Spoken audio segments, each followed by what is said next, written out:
The marketplace on the barren planet of Zarn was like no place Jace had ever seen. It wasn't the bustling trade of spices or tech he was used to, but a dark and eerie place that seemed to have an unspoken tension in the air. The market was a sprawling complex of cold, metallic cages, tents, and stalls. Most of the stalls were filled with goods, but some of them were not things at all. They were beings, sentient creatures from across the galaxy, placed on display like livestock. For sale, Jace had heard of places like this where the wealthy and powerful came to buy and sell sentient beings. It was a cruel market, but it wasn't illegal in this part of the galaxy. The laws here were different. While other parts of the universe had long banned the trade of sentient beings, this part of space had no such restrictions. Here, money and power were the only laws that mattered.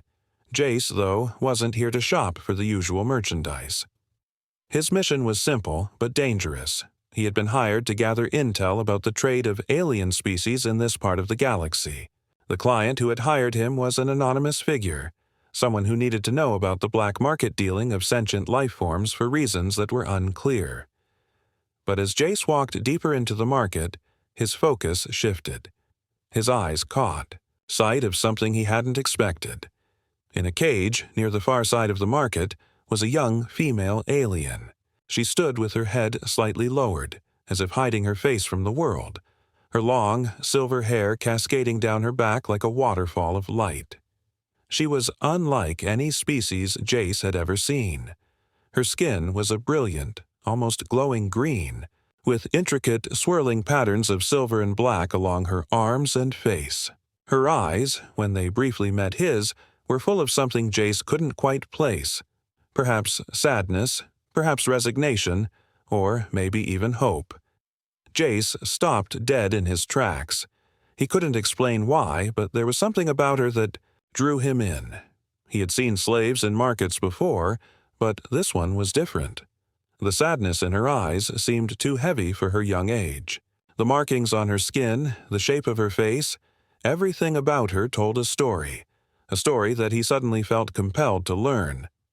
The stallkeeper, an older alien with a broad, ugly face, noticed Jace's interest and quickly walked over, with a wide, toothy grin. He rubbed his hands together in anticipation, eager to make a sale. "Ah, I see you've found our latest offering. A rare one, indeed." Jace could feel the anger rising in him, but he forced it down, keeping his voice steady as he responded. "What's her name?" The stallkeeper smirked, clearly enjoying the human's discomfort. "Her name? She's just a slave, not a person. We don't bother with names here. But if you must know, she's called Iratha. A lovely specimen, don't you think?"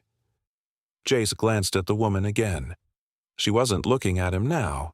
She had her head turned slightly away, her gaze locked on the ground as though she was waiting for something. Waiting for someone to rescue her, perhaps, though she didn't believe it would happen. Her posture told the story of someone who had learned to keep her head down and avoid attention, someone who had given up hope.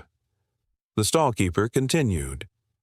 "She's been trained in various tasks. A servant, a companion, a warrior, if needed. You could purchase her for whatever purpose you wish. You won't find one like her again." The man's voice was smooth, but his words felt like they were made of cold metal. He was selling a life, not an object, and he didn't even seem to care. Jace's fists clenched at his sides. He had heard enough. This wasn't just a trade. This was a life being bought and sold as if it were nothing more than a commodity. His chest tightened with a wave of disgust. He had never considered himself a particularly righteous person, but this was different. This wasn't just about profit or power. It was about something far deeper. He looked at the stallkeeper with a steely gaze. "How much?" The stallkeeper's eyes widened slightly. He hadn't expected the human to ask. "You're serious? You want her?" he asked, eyeing Jace as though trying to decide whether he was a fool or not. "I can make a good deal for you. A slave like this is worth a lot, but I suppose I can offer a price, 200,000 credits." Jace didn't hesitate. Without even a thought, he pulled out a small data pad and began transferring the credits to the trader's account. The trader's eyes gleamed, but there was still a hint of disbelief on his face. Iratha, still standing in the cage, had heard the exchange but didn't raise her head. She had heard many things in her life, and no one had ever cared enough to offer anything other than their coins. She hadn't expected anything different today, but when the cage door finally clicked open, when she was free, something inside her flickered. She wasn't sure what it was, fear, relief, or something else entirely, but she couldn't move. She just stood there, unable to comprehend what had happened. Jace stood silently for a moment, watching her. "You're free," he said gently, his voice low. Iratha looked up then, her eyes meeting his. She said nothing, but the look in her eyes told Jace all he needed to know. She didn't understand. She didn't trust him. She was free. But what did that even mean anymore? Jace extended his hand. "I'm not here to buy you, Iratha. I'm here to give you a choice. You can come with me, or you can stay here. But know this, you are not a thing to be sold anymore. You are free." For a moment, the world seemed to stand still. Then, with a soft, almost imperceptible movement, Iratha stepped forward, taking his hand. In that moment, the market of souls had just lost one more of its victims. And Jace, though unaware of it, had begun a journey that would change both of their lives forever. The days following Iratha's freedom were strange and unfamiliar for both her and Jace. The small ship he called home felt both large and empty, as though it had been waiting for something or someone to fill the silence. Jace had traveled through the stars for years, never staying in one place for long, but now, with Iratha on board, everything seemed different. There was an unspoken weight between them, a quiet understanding that something had changed, but neither of them knew exactly what. For Iratha, the idea of freedom was a new and terrifying concept. She had been taught from a young age that her purpose was to serve, to obey, and to be used. Her entire life had been controlled by others, and now, for the first time, she was free to make her own choices. But what did that even mean? What was a person supposed to do with freedom when they had never known it before? Jace could see the confusion in her eyes, the hesitation in every step she took around the ship. He knew the scars of her past wouldn't disappear overnight, but he also knew that she needed time to heal and to adjust. He gave her that time, never rushing her, always patient. He didn't know how long it would take, but he was willing to wait. The ship was small, but it was comfortable. It had everything they needed: a small kitchen, sleeping quarters, and a view of the stars that was breathtaking. The walls were lined with maps of the galaxy, planets Jace had visited, and places he had only heard about. The ship was his home, and for the first time, he was beginning to feel like it might become hers, too. At first, Iratha spent most of her time in the quietest corner of the ship, sitting by the large window that overlooked the stars. She often stared out at the endless blackness as though searching for something, anything, to make sense of her new life. Jace noticed this, and one day he decided to join her. He sat down beside her, his eyes following hers as she gazed into the stars. There was a long silence before Jace spoke. "I know this is a lot," he said gently, his voice low, "but I want you to know something. You're not alone. You don't have to be afraid anymore. Whatever happened to you in the past, that's not who you are now. You have a choice." Iratha turned her head to look at him, her eyes wide and uncertain. She didn't respond right away. She couldn't quite understand what Jace meant. A choice? She had always been told what to do, always been forced to follow orders. The idea that she could make her own decisions seemed almost too overwhelming to consider. Jace smiled, sensing her confusion. "You're not a slave anymore, Iratha. You're free. You can do anything you want." Iratha hesitated, her thoughts tangled. "But I don't know what to do. I've never been free before. I don't even know where to start." Jace nodded in understanding. That's okay. We'll figure it out together. You don't have to have all the answers right now. All I ask is that you trust me, and that you trust yourself. You've already made the first step by choosing to come with me." The words felt like a weight lifted off Iratha's shoulders, even though she still wasn't sure if she could trust them. She had spent so long being controlled, being told what to do and when, that the idea of making her own decisions was both exciting and terrifying. But there was something in Jace's eyes, something kind, something real, that made her think maybe she could believe him. Over the next few days, Jace continued to show her the ropes of life on the ship.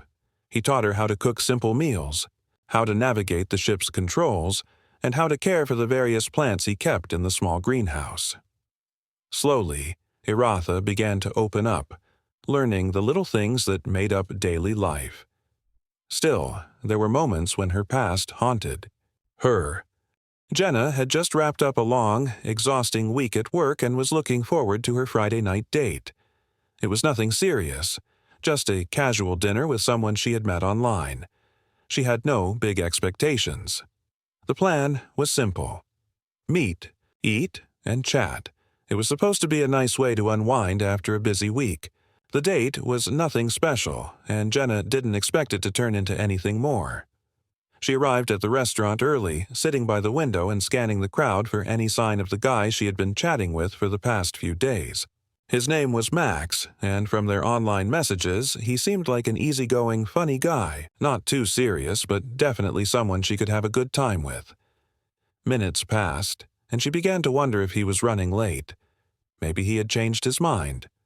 She checked her phone, just to make sure she hadn't missed any messages. But there was nothing. She sighed and took a sip of her water, glancing at the door. And then he walked in. But this wasn't what she had imagined.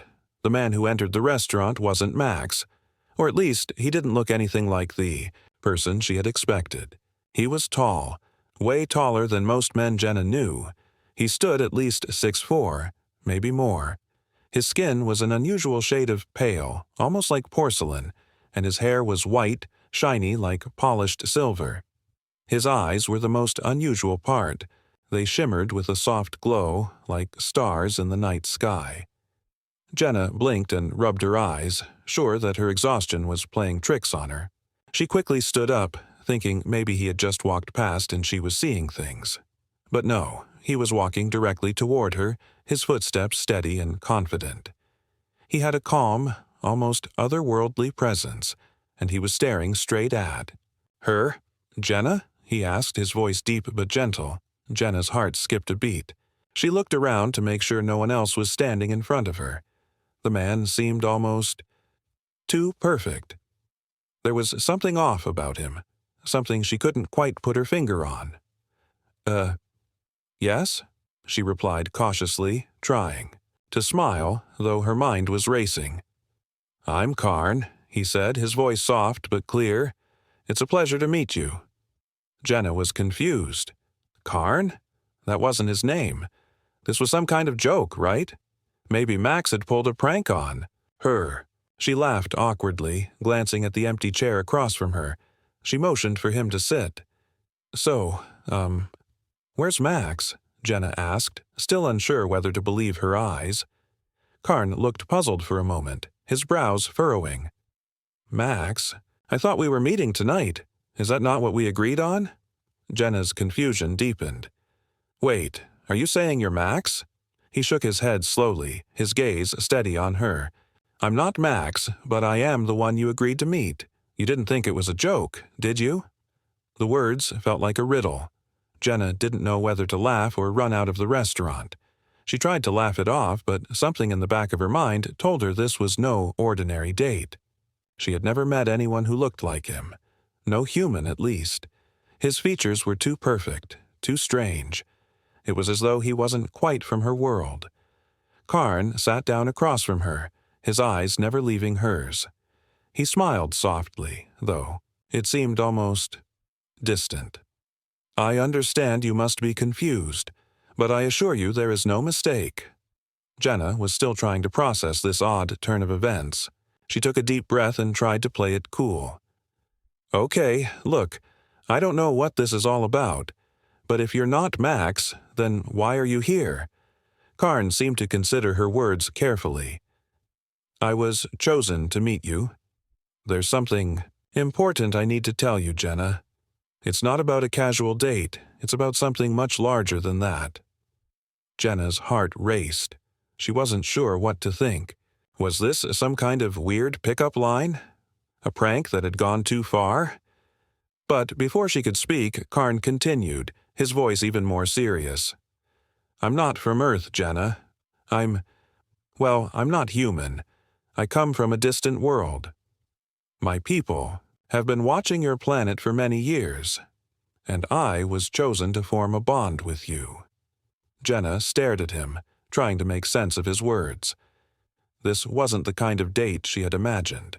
Her mind raced through 1,000 possibilities. A dream? A hallucination? Maybe she had eaten something bad? No way. This is crazy, Jenna muttered, her voice shaky. You're telling me you're an alien? Karn nodded, his expression calm. Yes, and I'm here to ask for your help. I didn't come here by accident. Our meeting is part of something much bigger. It's important. Jenna didn't know what to say. She opened her mouth, but no words came out. The stranger across from her wasn't just odd, he was unsettling. And yet there was something oddly comforting about his presence, something that made her want to listen. She shook her head in disbelief. This has to be a joke. You're pulling my leg, right? Karn didn't smile, but his eyes softened. I can see you're confused. I'll explain everything, but I need you to trust me, Jenna. Jenna sat back in her chair, looking at the strange man, alien, apparently, and wondering if she had made the biggest mistake of her life by agreeing to this date. Jenna sat there, staring at Karn, still trying to wrap her head around what he had just said. He was an alien, an actual alien. She couldn't stop shaking her head. It felt like a bad joke, something out of a science fiction movie. But the calm, serious look on Karn's face told her he wasn't playing around. He wasn't laughing, and he wasn't going to suddenly jump up and shout, "Gotcha!" The silence between them stretched out, long and uncomfortable. Finally, Jenna found her voice, though it was shaky. So, you're really an alien? She asked, her eyes wide. And you came all the way here, just to meet me?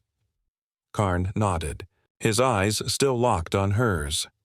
Yes, Jenna. I am an alien, and yes, I came specifically to meet you. This is not a coincidence.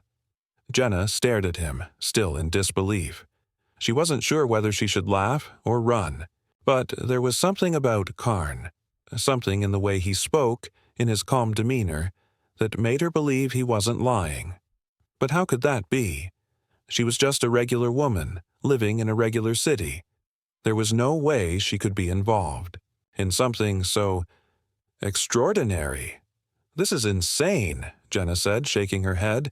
You're telling me that me, of all people, was chosen to meet you. For what? Why? Karn leaned forward, his eyes intense but gentle. I know this is hard to believe, but I assure you it's true. My people, the Virexians, have been observing Earth for many years. We've been studying your planet, your species, and we've come to a very important conclusion. The time has come for Earth to join the intergalactic community. Jenna blinked, still trying to catch up. Wait. Intergalactic community? Like you want Earth to be part of some kind of space alliance or something? Karn nodded again, his voice steady. Exactly. But the reason I'm here, Jenna, is that my people believe that the key to Earth's future, and the future of many other worlds, lies with you. The bond we share, the connection between us, it's not just a personal relationship, it's much more than that. Jenna felt a lump in her throat. Wait, bond? You mean, like, a romantic bond? She tried to keep her voice light, but it came out more like a question than a statement. This was all moving too fast. It didn't make sense. Yes, a bond, Karn said, his gaze never leaving hers. But not just any bond. A union between us that goes beyond romance. It's a symbol, Jenna. A symbol of peace and cooperation between our two species. If we join together, our marriage would show that humans and Virexians can work together, grow together, and protect one another. Jenna felt her head spinning. Wait. Hold on. Are you saying that I'm supposed to marry you? The words felt strange coming out of her mouth. But we just met. We don't even know each other. Karn's expression softened, and for the first time, Jenna saw a hint of emotion in his eyes. I understand your confusion. But this is how it works. My people have been preparing for this moment for a long time. We have been waiting for someone on Earth to show the potential to lead, to bring peace. And when I met you, I knew you were the one. Your ability to understand, to empathize, and to make decisions from the heart, these are the qualities that we need. Jenna sat back in her chair, her mind racing. She felt overwhelmed, like she was being asked to take on the weight of the entire world. She wasn't a leader. She was just a regular woman. How could she possibly be the key to saving Earth and a whole galaxy of alien species? But I don't know anything about space politics, Jenna said, her voice trembling. I'm not equipped for something like this. You're talking about something way bigger than me. Karn smiled, a warm and reassuring smile. You don't need to know everything right now. You'll learn. I'll help you. But you do have the qualities that are needed, and together we can help Earth take its place in the stars. Jenna was still in shock. She needed time to think. This was too much for one night. I don't know. This is all too much. Too fast. Karn nodded, understanding. I know it's overwhelming, and I'm not asking you to decide right now. But there are things you need to know. Things that will explain everything. I promise I won't force you into anything. But if you trust me, and if you're willing to take the first step, I can show you the way. Jenna closed her eyes, trying to calm the storm of thoughts in her head.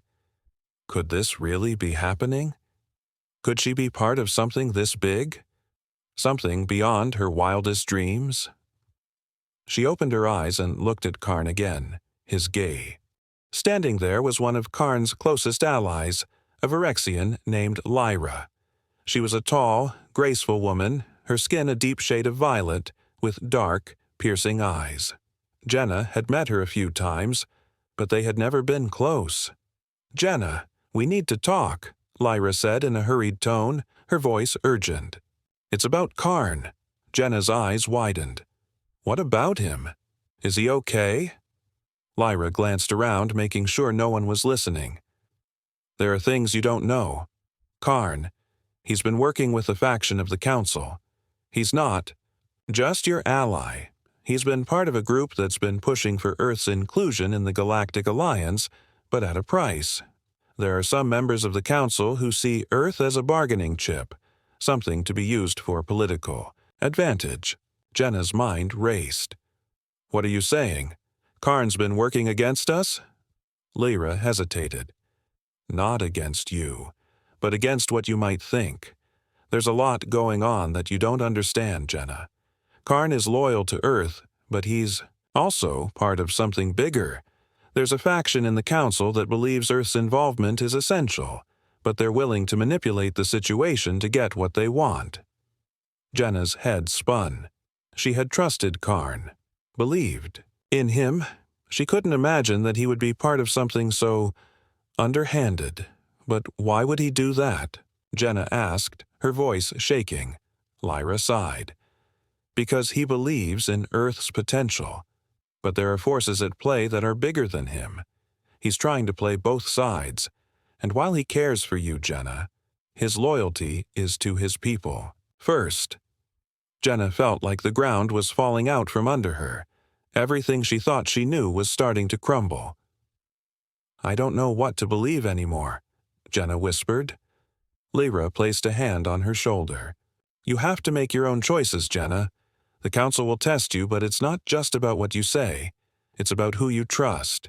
You have to decide what's best for Earth and for yourself.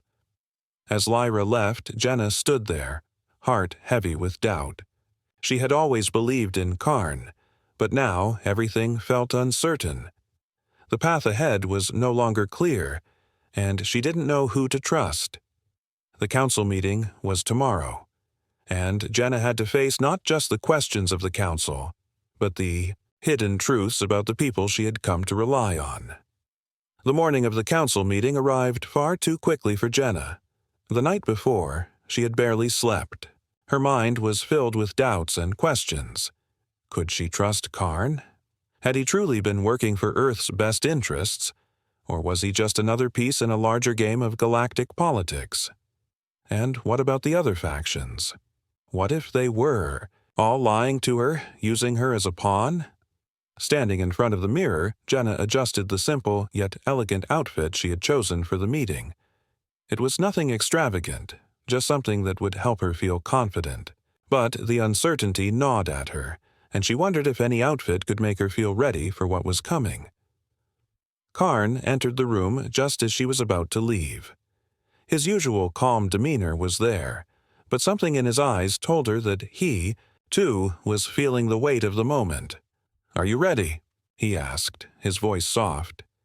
Jenna gave a tight nod, though her nerves were still on edge. "I think so, but I have to ask, are we doing the right thing, Karn? Is Earth really ready for this?" Karn walked closer to her, his gaze steady. "I believe Earth is ready. You've shown them that already, but it's not just about readiness, Jenna. It's about proving to the Council that humanity has the strength and wisdom to stand among the stars. The decision they make today will shape the future of Earth and many other worlds. I believe you can convince them." Jenna swallowed hard. What if they don't believe me? What if they see us as too dangerous? Karn sighed and placed a hand on her shoulder. "There will always be those who doubt, but that doesn't mean we stop fighting for what we believe in. You have already proven yourself more than capable. Now, you just need to show them who humans truly are." The words didn't completely calm her fears, but they gave her a sense of determination. This wasn't just about her anymore. It was about Earth's future, and she couldn't afford to let doubt stand in her way. Together, they walked toward the council chamber where Jenna would face the beings that held the fate of her world in their hands. As they entered the large, grand room, Jenna couldn't help but feel small in comparison. The room was enormous, with seats arranged in a circle. At the center of it all sat the Galactic Council, a group of leaders from various species, each one unique and imposing in their own way. The room was silent as they all turned their eyes toward her. Jenna took a deep breath and walked to the center of the room, feeling the weight of their gazes upon her. She could hear the soft hum of technology in the background, but the silence around her was deafening. Karn stood beside her, his presence a comfort, though she could feel the tension in the air. The council members whispered among themselves, their eyes flicking between Jenna and each other. Finally, one of them, a tall, slender alien with green skin and large black eyes, stood up and spoke. "Jenna of Earth," the alien said in a voice that was both sharp and measured. "We have heard your case. You have passed the trials and you stand before us, claiming that humanity is ready to join the Galactic Alliance, but we are not so easily convinced. Earth is a planet filled with conflict, violence, and unpredictability. Can you truly prove that your species is worthy of this responsibility?" Jenna felt her stomach tighten, but she refused to let fear take control. She stepped forward, her voice steady. "I understand why you have doubts," she began. "Humanity has had its share of mistakes, but we also have the potential to grow. We've learned from our past, and we continue to evolve. We may not be perfect, but we are capable of great things when we come together. The trials I faced showed that. They tested me, pushed me to my limits, and I overcame them. Not because of strength or power, but because of my ability to think, to adapt, and to care. She paused for a moment, letting her words settle in the air. The council remained silent, watching her intently. "I know that humanity is not perfect," she continued, "but we are capable of learning, and we want to learn. We want to work with the other species, to build something greater than ourselves. I may not have the answers to every question, but I promise you this. We are ready to take that first step into the stars, and we will do so with respect and determination." The council members exchanged glances, their expressions unreadable. Jenna held her breath, waiting for a response. She knew this moment would define everything, but it felt as if time had stopped. Finally, the tall alien from earlier spoke again. "You speak with conviction, Jenna of Earth, but words alone cannot convince us. There are actions that must follow. Your species will face challenges, obstacles, and opposition. If you are to join the Galactic Alliance, you must prove that you can rise above them. Together." Jenna nodded. "I know that, and I'm ready to prove it." The council members deliberated in hushed tones, and Jenna's heart pounded in her chest. She didn't know how long the silence lasted, but it felt like an eternity. Finally, the alien who had spoken earlier stood and addressed the room. "Jenna of Earth," the alien said, "you have shown us that your species is capable of more than mere survival. You have demonstrated strength, intelligence, and compassion. We will not judge you based solely on your past. We will judge you on your future. And, based on what we've seen here today, we believe Earth deserves a chance to join the Galactic Alliance." Jenna's heart skipped a beat. She couldn't believe it. Her hands shook as she tried to steady herself. The council's leader nodded, and a soft murmur of approval rippled through the room. "Earth is now an official member of the Galactic Alliance. Welcome to the stars, Jenna of Earth." Tears welled up in Jenna's eyes as she took a deep breath. The weight she had been carrying for so long seemed to lift in that single moment. She had done it. She had fought for Earth's future, and together with the Galactic Council, humanity was finally taking its place among the stars. Karn smiled at her, his eyes filled with pride. "You did it, Jenna." Jenna smiled back, her heart full of hope for the future. This was only the beginning. There would be challenges ahead, but Earth had taken the first step into a greater world, and she, Jenna, would be there to lead them into it. Scrambled to respond, but they were disoriented and outnumbered. Human fighters emerged from the shadows, launching attacks from all sides. The battle was intense, but the humans fought with everything they had. They used their knowledge of the terrain to outmaneuver the Zelzar, forcing them into tight spaces where their heavy weapons couldn't reach. The convoy's advance was halted, and by the time the Zelzar reinforcements arrived, it was too late. The convoy had been destroyed, and the humans had won another small but significant victory. Word of their success spread quickly. Around the world, more and more humans were beginning to rise up, inspired by the Resistance's courage. The Zelzar, for the first time, began to face real resistance.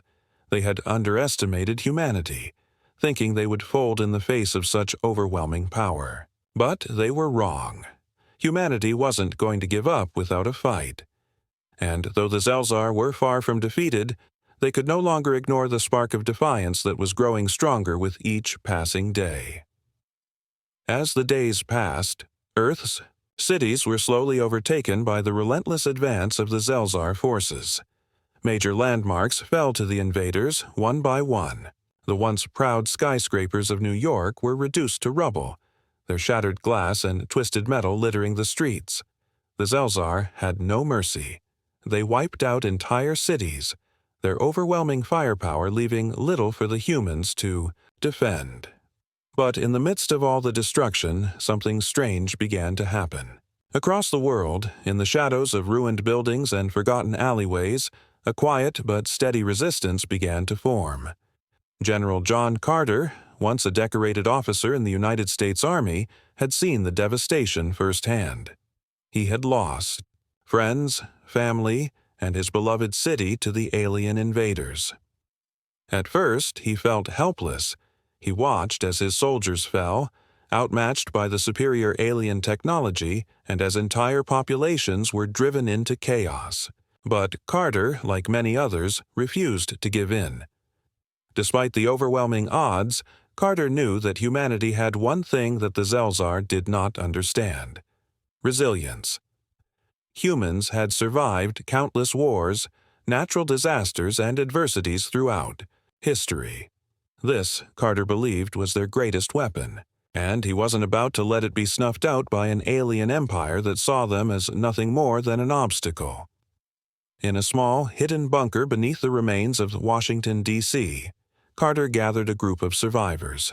They were a diverse mix of soldiers, scientists, engineers, and civilians, ordinary people who had been thrust into extraordinary circumstances. They came from different walks of life, but they shared one common goal: to fight back. "We may not have the advanced technology of the Zelzar," Carter said, looking around at the gathered group, "but we have something they will never understand. We have the will to fight. We have our determination, and together we can take back our world." The group nodded, their faces set with resolve. Carter had always been a man of few words, but when he spoke, people listened. They trusted him, and in that moment they were ready to stand with him. For the next few days, the resistance began to take shape. Carter's team began to organize hit-and-run operations against the Zelzar. They used whatever they could find: old weapons, homemade explosives, and their knowledge of the land. The humans didn't have the powerful energy weapons of the aliens, but they had something the Zelzar underestimated: creativity. One night, a small group of resistance fighters led by Sergeant Emily Harris set out on a mission to sabotage a Zelzar supply depot. The depot was well guarded, surrounded by alien soldiers and high-tech security systems. But Harris and her team had a plan. Using the dense forest that surrounded the area as cover, they snuck in under the cover of darkness. They moved quickly, quietly, and when they reached the depot, they set their charges on the fuel tanks and communications equipment. As they made their way back to their extraction point, they could hear the explosions in the distance. The depot had been destroyed. The Zelzar soldiers, caught off guard by the attack, scrambled in confusion. The humans had scored their first victory. It wasn't much, but it was a start. In other parts of the world, similar operations were taking place. Small groups of humans were organizing, strategizing, and fighting back against the invaders. They learned to use their environment to their advantage, setting traps, attacking from hidden positions, and using guerrilla tactics that the Zelzar were not accustomed to. Back at their command base, Carter received a report of a large Zelzar convoy approaching a nearby city. The convoy was transporting valuable supplies, including weapons and energy sources that would give the aliens an even stronger advantage. Carter knew this would be a perfect opportunity for another strike. "This is it," he said to his team, his eyes scanning the map in front of him. "We hit them hard and fast. No hesitation. We can't afford to let them get those supplies." The team worked quickly to prepare. They would ambush the convoy on the outskirts of the city, using the landscape to conceal their movements. The humans had no heavy artillery to fight the Zelzar's massive war machines, but they had something even more dangerous: the element of surprise. As the convoy drew near, Carter's team hid in the trees, weapons ready. The Zelzar soldiers, moving in large armored vehicles, were unaware of the trap that awaited them. At Carter's signal, the first wave of attacks began. Explosives detonated in the distance, taking out the lead vehicles. The Zelzar soldiers scrambled to respond, but they were disoriented and outnumbered. Human fighters emerged from the shadows, launching attacks from all sides. The battle was intense, but the humans fought with everything they had. They used their knowledge of the terrain to outmaneuver the Zelzar, forcing them into tight spaces where their heavy weapons couldn't reach. The convoy's advance was halted, and by the time the Zelzar reinforcements arrived, it was too late. The convoy had been destroyed, and the humans had won another small but significant victory. Word of their success spread quickly. Around the world, more and more humans were beginning to rise up, inspired by the Resistance's courage. The Zelzar, for the first time, began to face real resistance. They had underestimated humanity, thinking they would fold in the face of such overwhelming power. But they were wrong. Humanity wasn't going to give up without a fight. And though the Zelzar were far from defeated, they could no longer ignore the spark of defiance that was growing stronger with each passing day. As the days passed after the successful sabotage of the Zelzar's energy cannon, the resistance grew bolder. The victory was small in the grand scheme of things, but it was enough to ignite hope in the hearts of people all over the world. Humans, once on the brink of despair, were now taking action. They were no longer just hiding in the shadows. They were fighting back with purpose, driven by an unstoppable will to survive. General John Carter watched the changes unfold before him. Across the world, cities that had been lost to the invaders were now seeing the first glimmers of hope. In Paris, small groups of resistance fighters had liberated a portion of the city, pushing the Zelzar forces back with well-coordinated guerrilla tactics. In Asia, humans had begun organizing, using their knowledge of the land to strike at weak points in the alien forces' supply lines. The once dominant alien empire was starting to feel the pressure. Their soldiers, once confident in their superiority, were beginning to question their ability to crush humanity. For the first time, the Zelzar realized that their victory was not guaranteed. They had underestimated the resilience of humankind. Queen Zethrex, seated in her Grand Command Center, watched the reports flood in from all corners of Earth. The news was not good. Small resistance cells were springing up everywhere, and their attacks were growing more coordinated and effective. The humans, once a scattered and disorganized force, were beginning to work together as one. Zethrex had expected a swift victory, an invasion that would end within weeks. But as the weeks turned into months, she was forced to confront the truth. Earth was not going to fall as easily as she had thought. Her mind raced as she scanned the reports. The humans were getting smarter. They were using Zelzar technology against them, reverse engineering alien weapons and repurposing them for their own use. They were finding new ways to strike at the Zelzar's vulnerabilities, and with each victory their resolve seemed to grow stronger. Zethrex leaned forward, her eyes narrowing with concern. "This is not how it was supposed to be," she muttered. Under her breath, her advisor, Crethar, stood by her side, sensing the Queen's unease. "Your Majesty, perhaps we should reconsider our approach. The humans are showing more resistance than we anticipated. If we continue to attack in this manner, we risk escalating the conflict beyond our control." Zethrex stared at the glowing map before her, which displayed the shifting battle lines across Earth. She could see the patterns, small human victories that, when combined, were starting to add up. The humans were not just fighting for survival. They were fighting for their future. They were fighting with a fierce determination that no one had expected. "No," Zethrex replied firmly, her voice cold and commanding. "The humans must be crushed. We cannot allow them to believe they can defeat us. But they are growing stronger, Your Majesty. Their tactics are becoming more sophisticated.